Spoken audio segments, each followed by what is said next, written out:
Our value as human beings is determined by how much more we have given to the world than we have taken from it.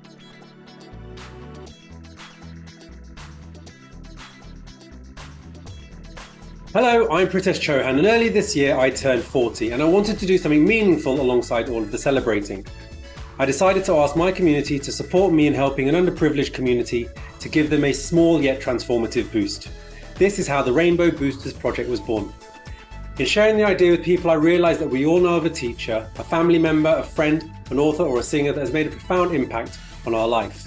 I wanted to create a space where we can share those stories, so welcome to the Rays of Sunshine series. This week, I'm extremely excited to have the opportunity to speak with Simon Alexander Ong. Simon is a best-selling author, international keynote speaker, and award-winning coach. His work has seen him invited onto Sky News and the BBC to be interviewed, whilst he's been featured in the likes of Forbes and the Harvard Business Review. He has also spoken at conferences and organisations across the planet, which include the likes of Salesforce, Adobe, EY, and Unilever. And his debut book, Energize, published by Penguin in 2022, became an instant bestseller, receiving endorsements from the likes of New York Times bestselling authors Simon Sinek, Marie Forleo, and Marshall Goldsmith. It also won Book of the Year at the Business Book Awards 2023 within the category of wellness and well-being. His work ethic, his impact, his energy, and his sheer loveliness is the reason why I wanted to get him on the series, and because he himself is a ray of sunshine. Happy listening. Hi, Simon. How are you? Doing good, Pritesh. And yourself? Yeah, really well, thank you. Thank you for jumping on, making some time. At the beginning of these series, I ask everyone to tell us who their ray of sunshine was. So who was the person or the teacher that's had the biggest impact on your life, and how did they help shape your future? It's an interesting question because I think the teachers that have helped me have evolved in my life journey. And I say that because we evolve as people as well. You know, who you are when you were young is different to who you were when you graduate from university or formal education, and different to the person you are today. But my ray of sunshine when I was young was my mom, who passed when I was 17, but when she was alive, she instilled in me the quality of helping other people. She was a nurse by profession. Yeah. She gave that up to become a housewife and the mother of myself and my brother. And she was always focused on instilling in us the desire to be kind to one another, but also to help where you can help, and to help those who don't have access to the resources that I have.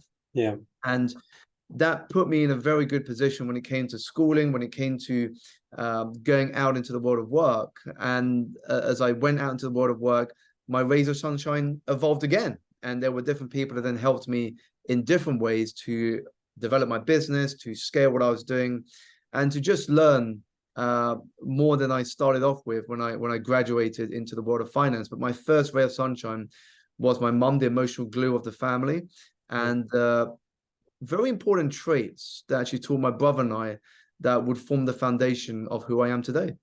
Yeah, amazing. And knowing you, knowing the work that you do, and you go beyond what other people do in terms of helping others. You've built your whole career around it now in terms of self-support and well-being. And would you attribute that to those early learnings from your mum, or is that something that you think is something that you've developed over time by yourself? I think I would attribute the beginnings of it to my mum, but I don't think I truly appreciated those qualities until I became a business owner. Right. Because my first career upon graduation was in the financial services industry. And the culture in that industry is very different to who I am now. Yeah. When you are working in the financial industry, it is long hours, it is very competitive, it is all about you and what you can do and what you bring to the table. And so in a way, it disincentivizes you from helping other people. And so it wasn't until I began running my own business that I really began to see the importance of the skills and the qualities that she was teaching me. And through various books and mentors and coaches, I really started to double down in that area and apply it to how I did what I do. Yeah, I love that. Look, I wanted to take a moment to say thank you to you. And if you don't mind, I just want to share a little story about how we met, just because I know that the people that listen to this, predominantly my friends and family, especially mum, hi, shout out to mum, love hearing these stories of how things happen, especially in my life. And we've never actually met in person apart from the book launch for Energize last year. And after that, we've not met physically or online either. So, this is the fact that you've turned up for us in this project and me off that one interaction. It says a lot in itself. But that interaction and that event for me was transformative, because over a period of time, I've been starting to meet like brilliant people, bright people, and who are rays of sunshine in their own light. And I didn't realize that I was surrounding myself or attracted to those sort of people in just the things that I would say yes to. Through people like Helen and Sarah, the amazing IF team, I met Ebony, who is someone you used to coach and is a friend of yours. And she invited me to this launch. So again, like-minded person said, why don't you do something? I think you'll like it. And you just go, okay, fine. I trust you to put me in a space that might be inspirational or give me some benefit out of that. And as a result of that event, I've met so many like-minded, positive, proactive people, and they've stayed in touch and they've supported in many different ways. For example, I didn't even meet Natalie Costa at the event. We just were at the same event, and then through following each other online, connection, we became supporters of each other. And then she was on this podcast talking about the great work she does through the power of thought. And there's this feeling of trust and association or similarity that it's an unspoken energy. As a result of that one event, I've just gone on to meet so many different people. You briefly met me, you signed the copy of the book that's there. And, from listening to you and following in line, I'm just fascinated by how much you do and how much impact you have on people. And when you set out to have these conversations, I can see that you're trying to inspire people and help them in a way. And when I built this podcast, the profile of a ray of sunshine is all the things that you are. So when I sat down to write the list of people to invite, you were on that list, because intentionally and subconsciously, you're inspiring people to the point that's infectious, where you want to do more. And I sent out a few emails in those early days trying to get people onto this. And you were one of the first people to respond. No conditions, no questions. You just said, look, I'm with you, I'm there. And that sentence in itself has just shaped so much of the series and what this project has become. And it's that boost that has, given me the ability to move on. And with you and all your credentials that I read at the top of this session, with the accolades, you understood what I was trying to do and just helped. And it's made a huge difference. You're not only generous with your time, but you've also donated to the campaign, which is the definition of what I call conscious giving. It's not just giving your money, but it's your time and your energy, because I believe that when we do that, it makes a profound impact on us as well as the people that we help. So look, I know it's a long-winded way of saying thank you, but I wanted to mark it because I really appreciate it, and I really appreciate your time behind this project and myself. Yeah, well, first of all, thank you, Pritesh, for those kind words. It means a lot. And I do remember vividly that launch. And for me, it was also a beautiful moment, because in that room were people from all parts of my journey, people who were there at the beginning, people who were there when I quit the world of finance, people who were there as I started my entrepreneurial journey, and people who I only recently just met, like yourself, who I met for the first time at that event. But as you say, the energy in that room was electric. I mean, the people that you met, even the people I connected with for the first time, there was just something about that room that evening where whoever you bumped into, you were bound to be inspired in some way. Yeah, 100%. Yeah, it was great. And it's another example of why you should surround yourself with good people and keep them close, because they drive you to the next phase and support you through. So yeah, I just wanted to take a moment to acknowledge that. So you've written a book, Energize, which is a self-help book that offers practical strategies and insights to help individuals unleash their full potential and create a life of purpose, energy, and fulfillment. Has there been other books? I'm assuming there's been lots of books, books and films that have significantly altered your perspective and motivated you in your pursuit of your goals? So when it comes to book and film, there's two that always come to my mind. When I look at books, it is this one book that I reread a minimum of once a year.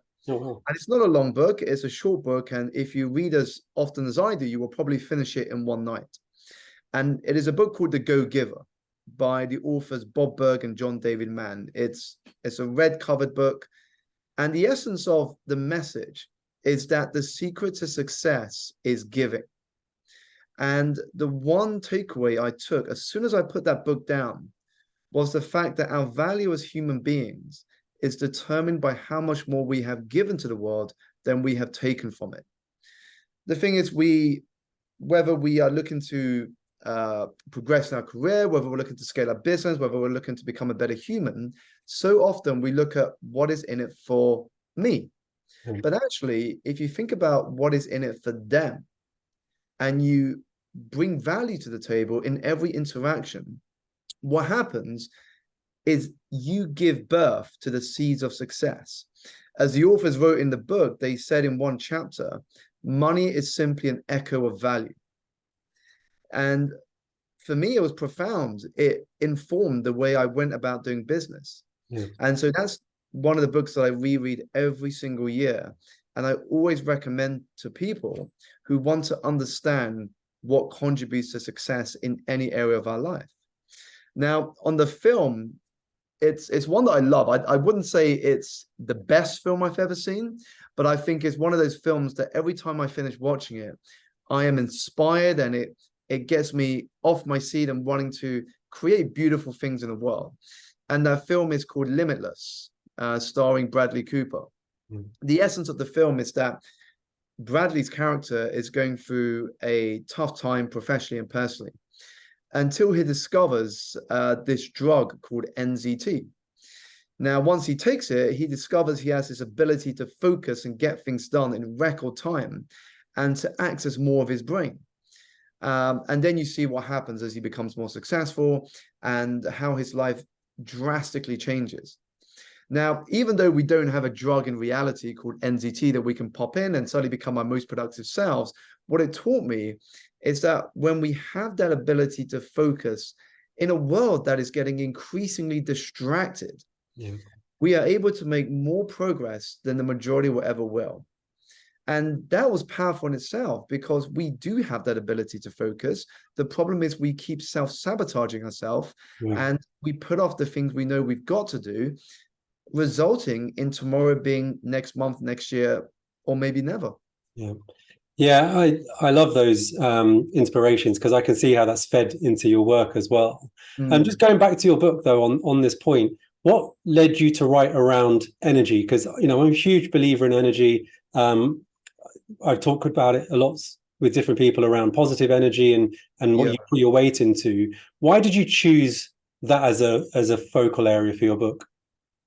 Sure. So I think there are three reasons that contributed to me writing about energy. The first is I began to observe when researching into success and what made some people achieve more than the majority, is that we all talk about it in different cultures. So in yoga, they reference it as prana. In my Chinese culture, they call it chi. In the Maori culture, they call it mana. And if you are a fan of the Star Wars film franchise, you might call it the Force. Now, whatever label we give it, we're all talking about the same thing, which is energy is a life force. And I noticed that when I saw people doing something they really enjoyed, something that they were passionate about, they did it with a level of energy that was different to those who didn't enjoy what they were doing. And I realized at that moment is that we don't buy products and services as much as we buy someone's energy. And I really wanted to understand how that worked. So that was the first reason. The second is that I was in a position myself, which I describe in the very first chapter of the book, where I was exhausted and drained physically, mentally, emotionally, and spiritually. And to have got from that point to where I now am today, where I wake up each day filled with the excitement of possibilities and the desire to want to explore the magic of the unknown, I wanted to describe that journey from a personal experience. How did I go from this point of being low on energy to being to this point where I'm energized in every single thing I did? And then the third reason was I remember coming down at the end of delivering talks on stages where some people would come up to me privately and say, Simon, I loved the energy that you had on stage. And you know what? If I could have just a small percentage of that energy, I know for a fact that I could go on and accomplish so much with my life. And I wanted to speak to that as well. Yeah. How did I get to that point where I'm able to transfer energy to others? Yeah. In a way that creates this ripple effect of inspiration where they feel themselves, they want to go out and create their own version of success. Yeah. And so those three things were the key contributors to writing about energy. Yeah, that's great. Energy changes time as well a little bit. The idea of time. So a lot of people have said, so this is the first recording I've done since we launched the Rainbow Boosters project in India on the 27th of June, and everyone I spoke to is like, how have you managed to do this in the time that you have? Because we went from naught to delivery in 3 months. Yeah. And I've gone, it's because everyone involved loves it. Everyone involved has just put their heart and soul into it, and we've had a laugh along the way. And that energy then makes time a non-thing, because you just do things quickly, you do things as you need, you stay up late and you use your weekends because that's what's important. So for a period of time, we were driven by energy, and yeah, I love your book, and I love the fact that you've put that out in the world. So thank you for sharing that. This project is around how we're seeing that students are leveraging now they've put it in the technology in this computer lab that we built for them, and they're getting the digital skills they need in a 21st century that they wouldn't normally have access to. How has education and technology influenced your personal and professional accomplishments? Massively. I mean, I think when I reflect on the education I've got now, when I say education, I don't mean formal education.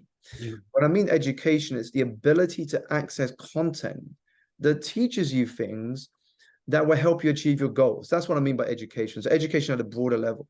And technology has the ability to connect us with people that we would never imagine that we could be connected to. And so some examples of how these two things have helped me. On the education side, if you go back before the internet was around and you wanted to learn a skill or master a craft, you would go to a college or you would go to an institution, and you would go for a program and you would get a certificate at the end, and then you would be seen as somebody who is qualified in that particular skill. But if you fast forward to today, whatever you want to learn, you can self-teach now. So if I want to learn video editing, I can hop onto YouTube, I can type in some skill that I want to learn, and somebody who I've never met before is now teaching me how to edit a video on a particular bit of software. And so the speed at which we can learn has never been faster. So I think when it comes to education, the resources we can have access to today it's just phenomenal. And technology gives us access to that education. With technology, it allows us to learn for free. I mean, we now, with an internet connection, have leveled the playing field when it comes to education and resources. No matter where you're located in the world, if you have an internet connection, you can learn from other people, you can watch tutorials, you can read books online, you can attend courses, you can be part of communities, you can be having conversations with people in the same way we are right now. So for me, education technology has allowed us to accelerate our pace of progress like never before. And how is that the use of technology helping you get to more people? Because I guess that's one of the end points. You've got this desire to help people. You've got the ability now through your book, and I'm sure other work that you'll continue to do in your coaching. How are you now finding new avenues to reach a bigger audience and help more people? So when we're looking at platforms to share our message, technology is amazing. And in particular, I'm thinking about social media. So I'm able to use social media platforms to share my message in various mediums. So it could be through the medium of a written article. It could be the medium of a newsletter or a video or a post or a photo. And the great thing is, because most people in this world right now consume their content on social media platforms. Yeah. And if we have access to that, we can connect with those people. We can bring value into the lives of others. And social media has allowed me to build that profile. Yeah. It has allowed me to get opportunities that perhaps I would not have had before. LinkedIn has been great for me, showing my work there. I often get direct messages from people saying, Simon, how do we book you for a conference? How do we get you to speak to our team? I would love to have coaching for our leadership team. But the only reason I get those messages is because of the content that I'm sharing. Yeah. And so these platforms, which are free to use, gives me the opportunity to share and spread my work to those who may be outside my local community. Yeah. Yeah, it's fantastic. And I track and watch a lot of the stuff that comes out, and it takes some filtering to make sure you don't get too much noise in those places. And I've, last year I went through an almost complete defollow of everybody to start building the people, because I was just getting so much noise. But once you get that right and you're surrounded by the people like yourself, you can just get so many sound bites, so many moments of inspiration in your day that just help move you along without having to invest in anything heavy and do anything at scale. So yeah, really, really interesting. What happens now for you? So I know you just said you've come off a heavy program of speaking and delivering coaching and all sorts. So what's next for you? What pressure comes from being a best-selling author? Is it go and do it again, or is it something different? What are you looking forward to in the next few months? So first of all, to share with people the behind the scenes. I think whatever stage of the journey you are at, you are always going to have challenges. Yeah. So I have my own challenges now, personally and professionally. But I think in terms of what's next for me, first of all, I want to do more stuff internationally. This year so far, I've done talks in Romania, in Dubai, in San Diego, in the United States. Later this year, I'm going to Los Angeles, India, Dubai again, Canada, and Zurich. Amazing. So for me to try and spread the message more internationally through my physical presence, which is something I missed during the COVID pandemic years. Sure. And so the opportunity to speak to different audiences and cultures is something I'm relishing. And as my own personal challenge, one of the things I'm looking to do in the medium term is to take Energize and other facets of my work and to translate it onto the medium of television or the big screen, which again will open up a new segment of an audience that perhaps may not have come across my work before. That's fantastic. Yeah, well, I'm looking forward to seeing all of those outputs. I'm sure they'll be great. And we always close out these conversations by asking the guests to share a positive message or a quote that's inspired you throughout your life and continues to motivate you. So, I mean, when it comes to quotes, there's so many things that pop up in my mind. I'm going to share two. One is a belief I've held and something I've embraced. And the second is a quote that never fails to inspire me. So the belief that has helped me in my journey is this: the fastest way to make progress in any area of your life is to design an environment around you that makes it impossible not to succeed. So that's the first belief that I've fully embraced and cultivated, which has helped me in my journey. The second is, I'm going to say anonymous because I don't know who said it originally off the top of my head, but it goes something like this: how on earth is getting to the end of your life and the person you became meets the person you could have become? And whenever I read that or hear that quote, it inspires me to get up, get going, and collapse that gap between idea and execution. Because one of the most common characteristics amongst the most successful in any field is this strong bias to action. Yeah. Constantly living with an action-oriented mindset and not attached to whether it works or it doesn't. Just focus on taking the next step, the next step, and the next step, and enjoying that journey. Because I think when we enjoy the process, the rewards will come. Amazing. So powerful. I love every bit of that. There's this notion that once you set up your stall, you have to run that. And I think is predominantly a British thing as well, where you want to save face, and whereas there is other parts of the world where they reinvent themselves, you're happy to start again and try something new. And I think that point around just not waiting to see what could have been and going into action is super powerful. So I love those. I look forward to coming to your next event. I look forward to meeting you in person. We'll go for a drink or something at some point. But just wanted to take this opportunity again to say thank you so much. This Rays of Sunshine series is linked to the Rainbow Boosters project, where we support underprivileged children by connecting them to the internet and the community to ensure that they don't get left behind in a digital world. You can check out more at rainbowboosters.com. All the links in the comments below. Thank you, Simon. I'll speak to you soon. Thank you so much.